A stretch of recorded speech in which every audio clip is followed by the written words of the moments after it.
आज का हमारा अध्ययन का विषय है अकबर का राजपूतों के साथ प्रारंभिक संपर्क।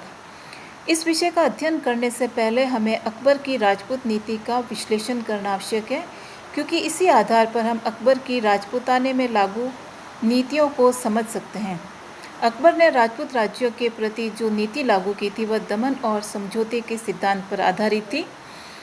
समझौते के द्वारा उसने राजपूताने की विभिन्न राज्यों को अपने अधीन लाने का प्रयास किया और जिन राजपूत राज्यों ने उनकी अधीनता स्वीकार कर ली उनको अपने साम्राज्य में महत्वपूर्ण पद और मनसब प्रदान किए, और जिन राजपूत राज्यों ने अकबर की अधीनता स्वीकार नहीं की उनके विरुद्ध दमन की नीति को लागू करते हुए उन राज्यों के विरुद्ध लगातार सैनिक अभियान भेजे और उनको अपनी अधीनता स्वीकार कराने का निरंतर प्रयास किया। जैसे कि मेवाड़ के विरुद्ध अकबर ने लगातार सैनिक अभियान भेजे जब तक कि मेवाड़ के राणा अमर सिंह ने जहांगीर के समय में मुगल अधीनता स्वीकार नहीं कर ली।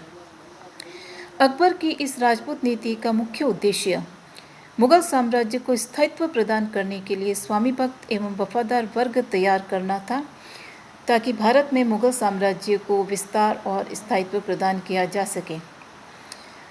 इस कार्य को पूर्ण करने के लिए अकबर ने राजपूतों को उच्च मनसबदारी प्रदान की, साथ ही राजपूत राजाओं को बादशाह द्वारा प्रदत्त जागीर के अलावा पैतृक जागीर, जिसको मुगल व्यवस्था में वतन जागीर भी कहा गया है, पर भी शासन का अधिकार दिया। इसके साथ साथ अकबर ने राजपूतों के प्रति और अपनी संपूर्ण शासन व्यवस्था में उदार धार्मिक नीति को भी लागू किया। अकबर ने जिन राजपूत राजकुमारियों से वैवाहिक संबंध कायम किए उनको उसने पूर्ण धार्मिक स्वतंत्रता दी। साथ ही 1563 ईस्वी में तीर्थ यात्रा कर एवं 1564 ईस्वी में जजिया कर को भी समाप्त कर दिया। अकबर की इस उदार राजपूत नीति को अपनाने के कई कारण थे, जिनमें प्रमुख है राजपूतों के चारित्रिक गुण। अकबर का जन्म भी एक राजपूत राज्य में हुआ था और प्रारंभ से ही वह राजपूतों के चारित्रिक गुण, स्वामी भक्ति, वीरता, वफादारी आदि से परिचित था। इसलिए वह राजपूतों को अपने अधीन लाकर उनके वीरता को अपने पक्ष में मुगल साम्राज्य के स्थायित्व हेतु प्रयोग करना चाह रहा था।